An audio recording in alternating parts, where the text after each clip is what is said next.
Geneviève Furazo, bonjour. Bonjour. Donc vous êtes secrétaire d'État à l'enseignement supérieur et à la recherche.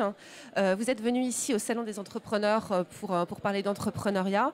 Il y a à peu près, c'était la rentrée dernière, je crois que le statut d'étudiant entrepreneur a vu le jour. Est-ce que vous avez quelques chiffres? Est-ce qu'on peut faire un premier bilan, même si c'est très tôt? Alors le statut d'étudiant entrepreneur a été annoncé à la rentrée 2014, 2013 plutôt, mais il est devenu vraiment opérationnel à cette rentrée 2014-2015. Nous avons exactement 777 étudiants qui ont maintenant le statut d'étudiant entrepreneur. Mais au-delà de ça, ce que nous avons voulu faire, c'est mobiliser l'université, les universités, à la formation, à la conduite de projet, à l'entrepreneuriat. Et nous avons aujourd'hui 100 000 jeunes qui, d'une manière ou d'une autre, quelle que soit leur discipline de formation, ce sont aussi bien des jeunes en sociologie, en psychologie, que des jeunes dans les formations technologiques ou dans les sciences, qui sont formés à la conduite de projets, à l'entrepreneuriat, autour des pôles, les pépites que nous avons renforcés dans les universités. Donc l'idée, c'est d'aider les jeunes qui veulent créer des activités, créer une entreprise de haute technologie, mais aussi de services, mais aussi de l'économie sociale et solidaire, à pouvoir être accompagnés, à pouvoir bénéficier dans l'obtention de leur diplôme de toute l'énergie qu'ils auront mise et les compétences qu'ils auront mises au service de la création de leur entreprise. Et puis également de bénéficier d'un double tutorat, un tutorat académique, pédagogique, mais aussi un tutorat par un cadre ou un chef d'entreprise.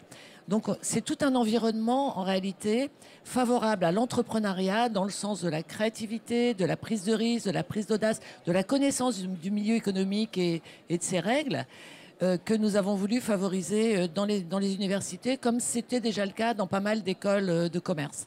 Alors justement, en parlant d'école, une étude est sortie, la conférence des grandes écoles montrait que 8 entrepreneurs sur 10 de la French Tech étaient passés par les grandes écoles. Est-ce que l'université a suffisamment de moyens pour rivaliser? D'ailleurs, j'imagine que le plan que vous avez mis en place, les pépites, c'est peut-être pour corriger un peu ce déficit? Bien sûr, il y avait un retard des universités, même si dans certaines universités, autour des instituts d'administration des entreprises en particulier, il y avait déjà cette sensibilisation et cette sensibilité-là.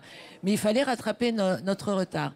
Bon, 8 sur 10, ça me paraît un peu beaucoup. Je pense que peut-être dans les jurys, il y a aussi une proportion un peu importante de membres qui sortent eux-mêmes des grandes écoles. Donc, il faudrait peut-être rééquilibrer aussi les jurys.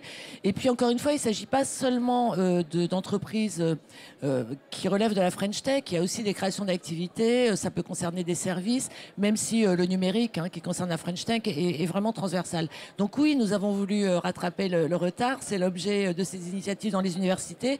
Et je dois dire que c'est un peu comme pour les MOOCs.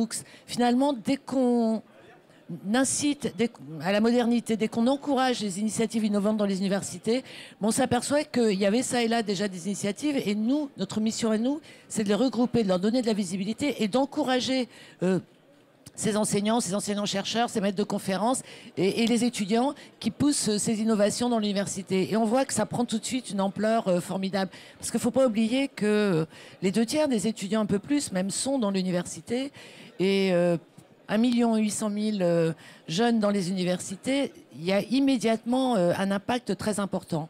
Donc il ne s'agit pas d'une quelconque rivalité grandes écoles, universités qui est maintenant dépassée. Il y a des masters communs, on est dans le rapprochement, sans perte d'identité de part et d'autre. Mais il s'agit vraiment d'apprendre la conduite de projet, d'apprendre aussi à tous les niveaux. Un docteur, par exemple, n'a pas seulement un avenir dans la recherche académique, il a aussi un avenir dans la recherche privée.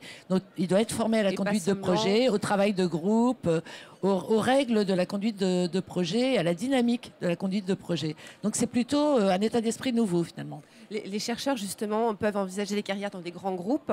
Il y a aussi ou les PMI, PME, absolument, et les ETI, bien sûr, etc. C'est une des clés de toute façon pour faire émerger les startups, d'innover, donc de bien sûr. Moi j'ai présidé pendant 10 ans, présidé un pôle d'innovation dans les micro-nanotechnologies. Dans les porteurs de projets, j'ai vu une grande diversité.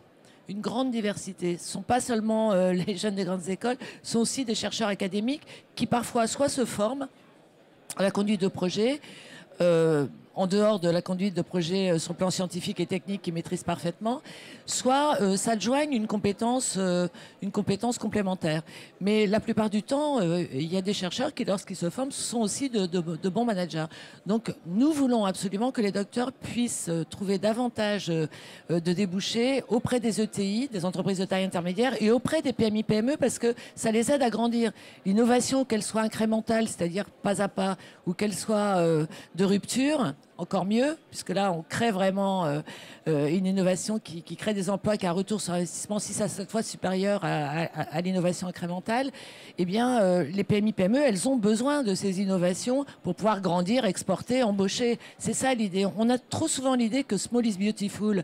Small is beautiful, mais enfin, c'est pas mal d'être grand quand même à l'export. Donc, d'être soit adossé à un grand groupe, soit de se regrouper entre PME pour aller davantage à l'export ou investir davantage en R&D. C'est pour ça que j'ai maintenu aussi le dispositif des bourses CIFRE, qu'on connaît peut-être pas assez. Les doctorants CIFRE, c'est quoi? Ce sont des doctorants en alternance en réalité. Donc là aussi, on rapproche le milieu académique et le milieu des entreprises, sans du tout porter atteinte à l'intégrité de la recherche fondamentale. Mais on a à cœur de rattraper notre retard en matière de partenariat entre les entreprises, particulièrement les PMI, PME et le monde académique.